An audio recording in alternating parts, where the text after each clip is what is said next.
So let me be, and I'll set you free. Oh yeah, I am in misery. There ain't nobody who can.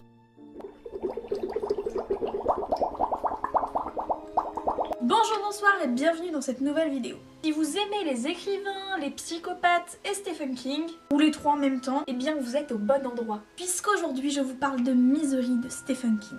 Paul Sheldon est un écrivain à succès. Et le personnage à qui il doit son succès, c'est Misery Chastain, qui est un personnage qu'il a créé, qui est héroïne de sa série de romans. Le truc, c'est que Paul, il déteste ce personnage. Alors il sort un dernier livre où il la fait mourir. Tandis que le livre se vend à merveille, il va avoir un accident de voiture. Et c'est Annie Wells qui va le retrouver blessé dans sa voiture. Mais Annie est une ancienne infirmière un peu timbrée, on peut se le dire, et un peu trop fan de Misery. Alors au lieu d'emmener l'écrivain à l'hôpital, elle va la ramener chez elle.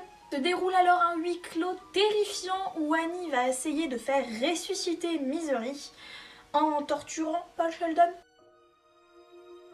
On se doute que quand on parle du King, on parle pas d'un petit truc à l'eau de rose. Hein. On est sur du bon gros livre d'horreur. Bien gore comme on aime, hein. Des giclées de sang, des membres coupés, c'est sympa, on s'amuse, c'est l'éclate. Et on n'échappe pas à la case psychologie des personnages bien torturés. Et c'est normal parce que quand on est dans un huis clos, c'est dur de surprendre le lecteur avec deux personnages sans d'esprit. Alors pour pallier au fait qu'il n'y ait que deux personnages, Stephen King va nous faire voyager sur des plans complètement effrayants de la psychologie humaine. En plus des scènes de torture déjà bien dégueu et pleines d'hémoglobine. Mais au final, franchement, les scènes gore, c'est pas forcément les plus effrayantes. King sait très bien jouer des psychologies, et croyez-moi, il le prouve encore dans ce livre en mettant des duels psychologiques très forts, que ce soit dans la tête même des personnages, ou les deux personnages qui s'affrontent. Et c'est assez dingue. Pendant tout le livre, j'ai vraiment essayé de comprendre ce qui se passait dans la tête d'Annie Wells, mais qu'est-ce que vous voulez? Elle est complètement starbée. C'est un livre génial, c'est vrai. Mais on parle de King. J'adore son univers, j'adore son imagination, mais j'ai franchement du mal avec la manière dont il construit ses romans.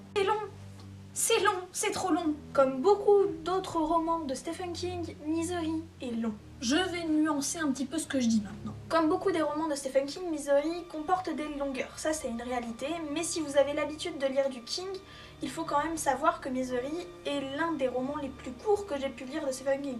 Court dans le sens où il y a le moins de longueur. Mais j'ai trouvé qu'il y avait des passages complètement inutiles, notamment les passages du roman de Paul Sheldon. C'est long, c'est beaucoup trop long, et ça apporte vraiment pas grand chose au roman, je trouve. Et je trouve quand même que ce livre est assez répétitif, ce qui est normal dans un huis clos, on est obligé de se répéter un petit peu, mais c'est juste pour prévenir.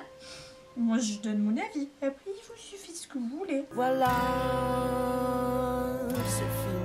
Et voilà, cette vidéo est maintenant terminée, j'espère qu'elle vous aura plu. Misery est un roman génial que je conseille à tous les grands fans de Stephen King, en revanche ceux qui aiment pas les longueurs.